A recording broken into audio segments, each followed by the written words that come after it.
ಎಲ್ಲರಿಗೂ ಮತ್ತೊಂದು ಹೊಸ ವ್ಲಾಗ್ಗೆ ಸ್ವಾಗತ. 2026 ಎಲ್ಲರಿಗೂ ಹ್ಯಾಪಿ ನ್ಯೂ ಇಯರ್. ಸೊ ನಾನು ನೆನ್ನೆ ಹೇಳಬೇಕಾಗಿತ್ತು, ಇವತ್ತು ನಿಮಗೆ ಇದು ಸೆಕೆಂಡ್ ಡೇ ಬರ್ತದೆ. ಅದೇ ಇವತ್ತು ಜನವರಿ 1st 2026.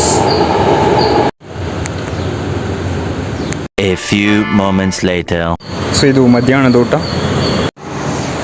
ಇವತ್ತಂತೂ ವ್ಲಾಗೇ ಮಾಡಿಲ್ಲ ಗೈಸ್. ಹೊರಗಡೆ ಒಂದು ಜಗಳ ಎಲ್ಲ ನಡೀತಾ ಇದೆ. ಸೊ ಅದನ್ನೆಲ್ಲ ನನಗೆ ತೋರ್ಸೋಕ್ಕೆ ಯಾಕೋ ಇಷ್ಟ ಆಗ್ತಿಲ್ಲ. ಅಂತೆಲ್ಲ ತೋರ್ಸೋದು ಬೇಡ, ನಮ್ಮ ಲೈಫ್ ಅಷ್ಟೇ ತೋರ್ಸೋಣ ಓಕೆನಾ. ಸೊ ಏನೋ ಜಗಳ, ಸೊ ತೋರಿಸಿದ್ರೆ ವೀಡಿಯೋನೂ ಇರಬೇಕು ಅಂತ ಜಗಳ ನಡೀತಾ ಇದೆ. ಸೊ ಬನ್ನಿ, ಇವಾಗ ಚಾರ್ಜ್ ಇಟ್ಟು ಮತ್ತೆ ಒಂದು ಸ್ವಲ್ಪ ಹೊತ್ತಾದ್ಮೇಲೆ ಒಂದು ಟೀ ಆದರೂ ಕುಡಿಯೋಕೆ ಹೋಗೋಣ ಅಂದ್ಕೊಂಡಿದ್ದೀನಿ.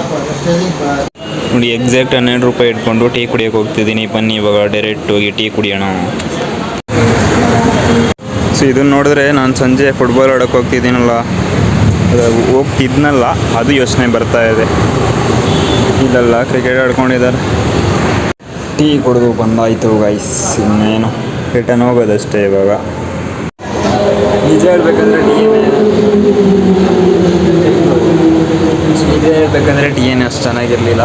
ಸೊ 10 ರೂಪೀಸ್ದು. ಸೊ ಸ್ವಲ್ಪ ನನಗೆ ಡಿಫ್ರೆಂಟ್ ಶಾಪಲ್ಲಿ ಟ್ರೈ ಮಾಡೋಕ್ಕೆ ಇಷ್ಟ. ಸೊ ಅದಕ್ಕೆ ಇವತ್ತು ಬೇರೆ ಜಾಗ, ಹಂಗೆ ಡೈಲಿ ಒಂದೊಂದು ಜಾಗದಲ್ಲಿ ಕುಡಿಯೋದು. ಇವತ್ತು 12 ರೂಪೀಸ್ ಕುಡಿದಿದ್ದೆ. ಸೊ ಅದು ಸಖತ್ತಾಗಿತ್ತು. ಅಲ್ಲಿಗೆ ಹೋಗೋಣ ಅಂದ್ಕೊಂಡೆ, ಬಟ್ ಇವತ್ತು ಡಿಫ್ರೆಂಟ್ ಆಗಿರಲಿ ಅಂತ ಬೇರೆ ಟ್ರೈ ಮಾಡಿದೆ, ಚೆನ್ನಾಗಿರಲಿಲ್ಲ. ಇವತ್ತು ಒಂದಿನ ಅಷ್ಟೇ ಏನೋ ಒಂದು ಫೀಲ್ ಬರ್ತಾಯಿದೆ, ನ್ಯೂ ಇಯರ್ ಅಂತ. ನಾಳೆಯಿಂದ ಆ ಫೀಲು ಇರೋಲ್ಲ ಗುರು. ಇವ್ರ ಥರ ಯಾವಾಗ ಗುರು ನಾವು ಹಾರಾಡೋದು. ಆಫೀಸ್ಗೆ ಹೋಗೋ ಸಿಗ್ತೀನಿ ಗೈಸ್. ಈ ವಿಡಿಯೋಗೆ ಏನಾದರೂ 10 ಕಮೆಂಟ್ ಬಂದರೆ ನಾನು ಈ ರೂಮ್ ಒಳಗಡೆ ಹೋಗ್ತೀನಿ ನೈಟ್. ಸೊ ಅವಾಗಲೇ ಬಂದೆ, ಊಟ ಮಾಡಿದೆ. ಸೊ ಇವತ್ತೇನೋ ಫಿಶ್ ಏನೋ ಇತ್ತು. ಸೊ ಈ ಬ್ಲಾಗ್ ನನಗೆ ಏನು ಮಾಡ್ತಾಯಿದ್ದೀನಿ, ನಾನು ಇಲ್ಲಿ ಸಿಗ್ತೀನಿ ನೆಕ್ಸ್ಟ್ ಬ್ಲಾಗ್ನಲ್ಲಿ ಜನವರಿ 1st.